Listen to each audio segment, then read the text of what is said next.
Debu di bawah ranjang gadis kecil itu tiba-tiba bergerak lalu berubah menyerupai seekor kelinci sambil mengeluarkan suara yang mengerikan. Seketika gadis kecil tersebut menjerit ketakutan. Teriakannya membuat kedua orang tuanya masuk ke dalam kamarnya. Sang ibu mengatakan bahwa tidak ada apapun di bawah ranjang. Namun gadis kecil bernama Aurora itu tetap merasa takut dan memilih tidur di balkon.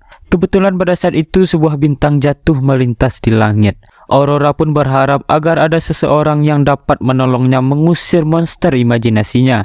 Tak lama kemudian kunang-kunang muncul dan menuntunnya menuju seorang pria bernama John, seolah-olah menunjukkan bahwa pria itulah yang akan menjadi penyelamatnya. Keesokan harinya, Aurora mengikuti John untuk melihat lebih dekat sosok penyelamatnya itu. Kebetulan John tinggal tepat di seberang kamar Aurora. Hingga malam tiba, Aurora kembali mengikutinya dari belakang saat John hendak pergi ke sebuah festival China.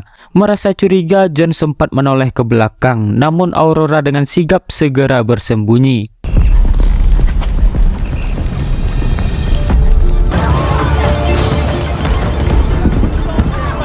Di dalam festival China, Aurora melihat begitu banyak orang yang berlalu lalang. Hampir ketahuan oleh John, Aurora segera memalingkan wajahnya dan tak sengaja menemukan sebuah topeng di tempat sampah. Dengan mengenakan topeng itu, Aurora terus mengikuti John dari belakang, lalu memanjat atap gedung untuk mengamatinya dari kejauhan. Saat tiba di ujung jalan, tampak sekelompok penjahat telah mengapung John, dan di antara mereka ada yang mengenakan kostum barongsai. Namun Aurora yang mengamati dari atas gedung dengan imajinasi yang begitu tinggi, justru melihatnya sebagai John yang sedang bertarung melawan monster naga.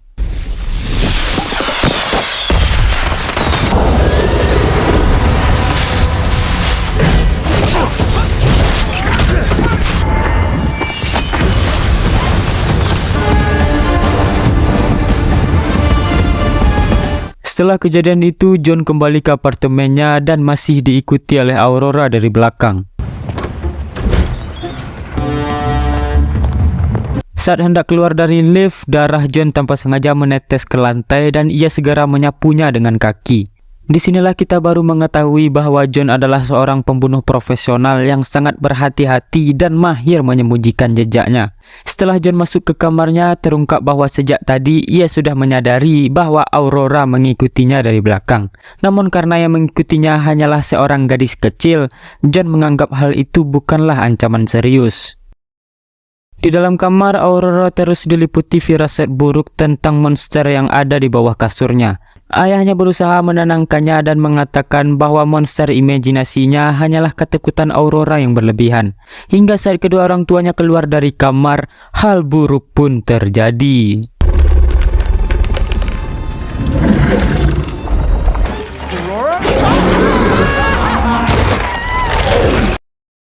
Kita mungkin menganggap bahwa ini hanya imajinasi Aurora, tapi bagaimana bisa imajinasi itu terdengar sangat nyata? Besoknya saat bangun tidur, Aurora memilih untuk tidak menginjak lantai dan naik ke atas mainannya. Saat mengecek kamar orang tuanya, kamar tersebut terlihat sangat acak-acakan, seolah memang ada monster semalam. Terlebih Aurora juga tidak melihat keberadaan orang tuanya di sana. Aurora coba menunggu orang tuanya di luar kamar hingga malam hari, namun mereka tak pernah terlihat lagi. Setelah menunggu sekian lama, Aurora memutuskan untuk kembali ke kamarnya dengan tetap tidak menginjak lantai. Saat akan meloncat ke kasur, buah anggur yang ia bawa tak sengaja jatuh ke lantai.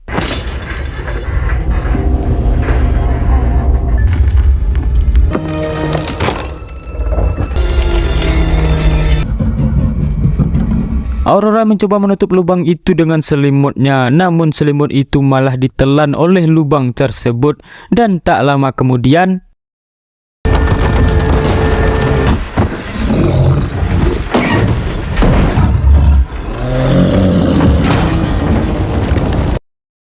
Aurora terbangun di pagi hari dengan pakaiannya yang telah berganti. Mungkin kejadian semalam hanyalah mimpi, namun siapa yang bisa menjelaskan bahwa bola lampu di kamar itu benar-benar pecah? Setelah kejadian semalam, Aurora benar-benar bertekad untuk menyewa John. Ia mencuri uang jemaat gereja dan memasukkannya ke dalam kotak surat milik John. Awalnya John tidak mengetahui siapa yang telah memberikannya uang sebanyak itu. Namun tak lama kemudian, Aurora mengetuk pintu kamar John dan membicarakan perihal permintaannya. Aurora mengatakan bahwa kedua orang tuanya telah dimakan oleh monster dan memohon agar John mau mengusir monster tersebut. The monster ate your parents. Yep. You saw me kill a dragon. And this monster lives under your bed. Yes. You got some imagination. Show me. Saat John mengecek langsung ke apartemen Aurora, ia melihat kamar orang tua Aurora yang sudah sangat berantakan.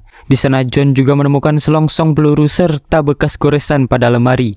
John pun berasumsi bahwa ada penjahat yang telah membunuh orang tua Aurora. Namun Aurora tetap yakin bahwa kedua orang tuanya dimakan oleh monster. Alhasil John hanya bisa mangut-mangut dan berpura-pura percaya pada cerita Aurora. Oh, go home, little girl. You seem like you killed all that things.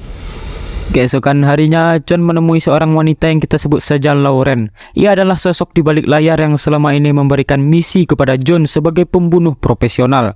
John kemudian menceritakan perihal menghilangnya kedua orang tua Aurora. Hal itu bukan tanpa alasan karena John merupakan pembunuh profesional yang banyak diincar oleh pembunuh bayaran lainnya. Oleh sebab itu, John berasumsi bahwa orang tua Aurora tewas di tangan pembunuh yang sebenarnya mengincar dirinya, namun salah alamat dan sudah kepalang tanggung. Lauren lalu menanyakan apakah Aurora melihat siapa pelakunya. John menjawab bahwa Aurora justru percaya orang tuanya dimakan oleh monster. Merasa khawatir identitas John akan terbongkar, Lauren pun menugaskan anak buahnya untuk membunuh Aurora dan memerintahkan John agar tidak ikut campur. Namun John tidak bisa membiarkan hal itu terjadi.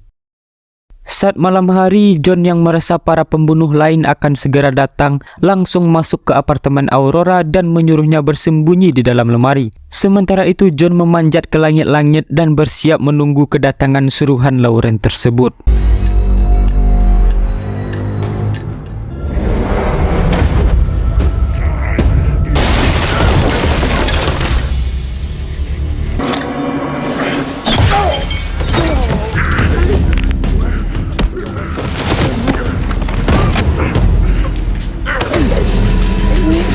Di sisi lain, terlihat satu pembunuh lagi yang masuk ke kamar Aurora melalui jendela. Pembunuh tersebut berhasil menemukan keberadaan Aurora di dalam lemari, namun tak lama kemudian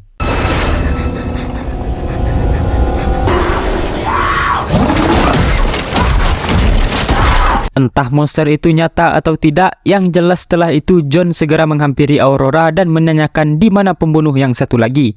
Aurora mengatakan jika pembunuh tersebut telah dimakan oleh monster. John yang tidak percaya kembali mengecek kamar Aurora tetapi tidak ditemukan apapun di sana. What are you doing?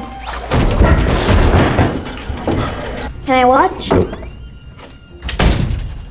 Saat sedang memasukkan mayat ke dalam koper, tiba-tiba datang seorang wanita bernama Brenda yang mengaku berasal dari Dinas Layanan Anak dan Keluarga. Brenda datang untuk mengecek kondisi keluarga baru Aurora karena ternyata orang tua Aurora yang menghilang bukanlah orang tua kandungnya, melainkan orang tua angkatnya yang kedua. Untuk meyakinkan Brenda, John mengaku sebagai ayah angkat Aurora yang ketiga dan beralasan bahwa orang tua Aurora sebelumnya sudah tidak sanggup lagi mengasuhnya. That's not her foster father. That's not your social worker. Setelah Brenda pulang, John menanyakan kepada Aurora kemana orang tuanya yang lain pergi. Aurora kemudian menjawab bahwa semua orang tuanya telah dimakan oleh monster itu. John yang kebingungan mencoba menanyakan apa yang sebenar-benarnya terjadi. Namun Aurora tetap memberikan jawaban yang sama. I don't deserve a family. No one would miss you. No. Keesokan harinya, John menemui Lauren di sebuah restoran sambil membawa sebuah koper yang berisi mayat suruhan Lauren. Di sana, John juga berbohong dengan mengatakan bahwa ia telah menghabisi Aurora. Lauren kemudian menyebutkan bahwa ia sebenarnya mengirim 2 orang ke sana, lalu mempertanyakan mengapa hanya ada satu koper besar. John pun menjawab bahwa ia hanya melihat 1 orang di lokasi tersebut. Sambil setengah bercanda, John mengatakan bahwa mungkin saja yang satu lagi telah dimakan oleh monster. Monster under the bed, get her? Yeah, well, yeah. Tak lama kemudian, Aurora muncul, membuat kebohongan John barusan menjadi sia-sia. Aurora mengikuti John karena ia takut kembali ditinggalkan. Ia lalu mengatakan kepada Lauren bahwa semua orang tuanya telah dimakan oleh monster, termasuk wanita yang masuk melalui jendela kamarnya, yang tak lain adalah suruhan Lauren sendiri. Lady with the gun crawled from my bedroom window. I never saw it. I saw the monster under my bed. Lauren yang peduli kepada John menyuruhnya untuk pergi sejauh mungkin dari kota ini.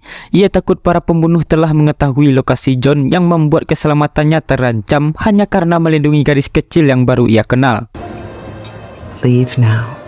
Alih-alih mendengarkan perkataan Lauren, John justru membawa Aurora makan ke sebuah restoran. Namun ternyata di tempat itu sudah ada seorang yang memantau John. Agar lebih mudah, sebut saja pria berkumis tersebut bernama Abdul. Ia terang-terangan menghampiri John dan mengatakan bahwa ia akan membunuhnya. Dengan santai John menjawab, "Bagaimana kalau acara gelutnya kita undur dulu sampai selesai makan?" Mendengar itu, Abdul hanya bisa terdiam mematung, seolah kehilangan harga dirinya.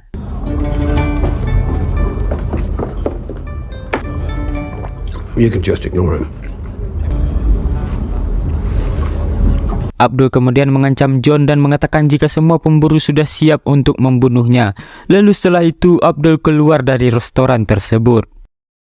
Setelah selesai makan, John dan Aurora pergi meninggalkan restoran dan di luar ternyata Abdul serta para pembunuh lainnya sudah mengikuti mereka dari belakang. Saat John dan Aurora tiba di apartemen, tiba-tiba Brenda datang kembali. John pun menyuruh Aurora masuk ke kamarnya dan berbaring di atas kasur. Ia terpaksa mengaku kepada Brenda bahwa dirinya bukanlah orang tua angkat Aurora, melainkan hanya tetangga yang peduli karena Aurora tinggal sendirian. John juga mengatakan bahwa hilangnya orang tua Aurora kemungkinan berkaitan dengan sekelompok orang yang berada di luar apartemen, yang tak lain adalah Abdul dan para pembunuh lainnya. Brenda kemudian menghubungi rekan-rekannya agar segera datang. Dari situlah terungkap bahwa Brenda bukan berasal dari Dinas Layanan Anak, melainkan seorang agen FBI yang sedang menyelidiki hilangnya seluruh orang tua Aurora. Di tengah percakapan itu, tiba-tiba seseorang mengetok pintu dan ternyata yang datang adalah Lauren. Ia meminta John untuk segera pergi dari tempat itu dan meninggalkan Aurora. Karena bagaimanapun juga Lauren peduli pada keselamatan John. Namun sekuat apapun Lauren membujuk, John tetap menolak meninggalkan Aurora sendirian. Baginya lebih baik mati saat melindungi daripada harus menyesal karena kabur dari tanggung jawab. John kembali masuk ke dalam apartemen dan pada saat itu Brenda mengaku bahwa dirinya adalah agen FBI, padahal John sudah lebih dulu mengetahuinya. Brenda kemudian membocorkan sebuah petunjuk terkait hilangnya orang tua kandung Aurora. Saat itu pihak FBI menemukan sebuah botol obat pahit yang berada di bawah kasur Aurora. Menanggapi hal tersebut, John menjawab sambil bercanda bahwa mungkin saja Aurora sempat dimakan oleh monster itu, lalu dimuntahkan kembali karena obat pahit tersebut. Saat mendengar suara dari arah kamar Aurora, John dan Brenda pun langsung mengecek ke sana. Seketika Aurora berteriak histeris dan mengatakan untuk jangan menginjak lantai karena monster bisa saja memakan mereka kapanpun. Don't come out again until I tell you so. Setelah mengatakan seperti itu, sesuatu terjadi pada lantai apartemen tersebut, berbarengan dengan suara ketokan pintu yang ternyata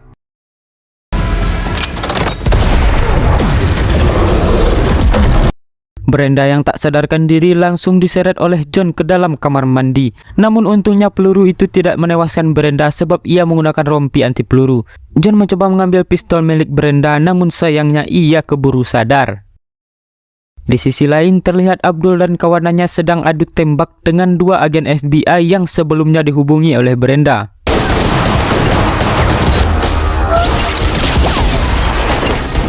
How many outside? I counted 2. Di saat John melihat melalui sela-sela pintu, di sana ia merasa aneh bahwa ada sesuatu di bawah lantai. John segera menyuruh Brenda untuk jangan menginjak lantai. Dan ternyata setelah Abdul dan kawanannya masuk, monster yang selama ini dikatakan Aurora benar-benar menampakkan wujudnya. Maybe get off the floor.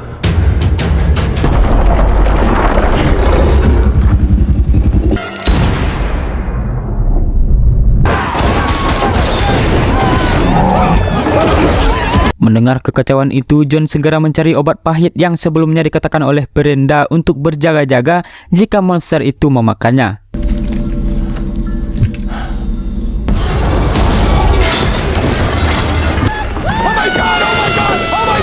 Untuk memastikan bahwa mereka sedang tidak berhalusinasi, John dan Brenda melemparkan salah satu pembunuh ke lantai dan ternyata memang benar. Semua yang dikatakan Aurora bukanlah halusinasi. I think that's the monster that lives under Aurora's bed. Tak lama kemudian, dua orang rekan Brenda masuk dan menyuruh si Abdul dan temannya untuk tiarap di lantai. Namun justru disitulah letak bahayanya.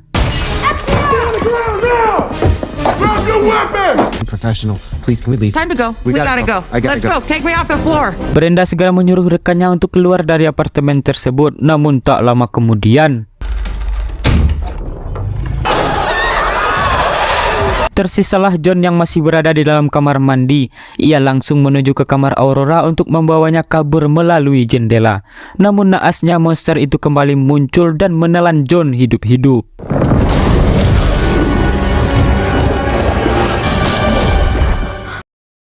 Aurora yang ketakutan hanya bisa memejamkan mata di atas kasurnya. Besok paginya terdengar suara dari bawah kasur Aurora. Ternyata itu adalah si John yang selamat dan dimuntahkan oleh monster tersebut. Kemungkinan setelah memakan obat pahit. Dirasa kondisi sudah aman, tiba-tiba Lauren datang dan entah mengapa berniat untuk membunuh Aurora. John segera menyuruh Lauren untuk jangan menginjak lantai. Akan tetapi semuanya sudah terlambat. What's going to eat me, Aurora?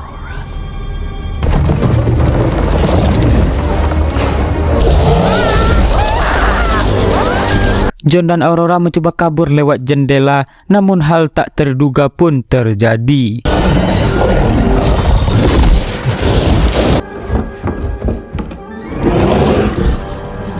Aurora berhasil membuat si monster berhenti menyerangnya, yang ternyata selama ini monster tersebut layaknya hewan peliharaan. Ia hanya sedang melindungi Aurora dari orang-orang jahat. Tanpa Aurora sadari, di dalam alam bawah sadarnya, ia meminta agar dikirimkan sesosok makhluk yang mampu menghentikan penderitaannya.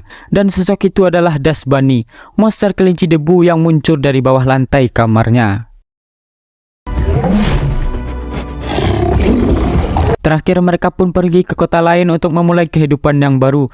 Monster itu akan tetap mengikuti Aurora kemanapun ia pergi, dan film pun berakhir sampai di sini. Jika di awal film kita berpikir bahwa film ini hanya action biasa, maka kita sudah salah besar. Faktanya film ini bergenre action fantasi, dan wajar saja jika monster yang dari awal kita kira hanya halusinasi Aurora ternyata benar-benar ada di ending filmnya. Pesan yang dapat kita ambil dalam film kali ini adalah manusia tidak akan mudah percaya jika hal itu tidak terjadi langsung kepadanya. Saya Panjul selaku pemilik channel Osaka Cinema pamit undur diri dan sampai jumpa di lain kesempatan.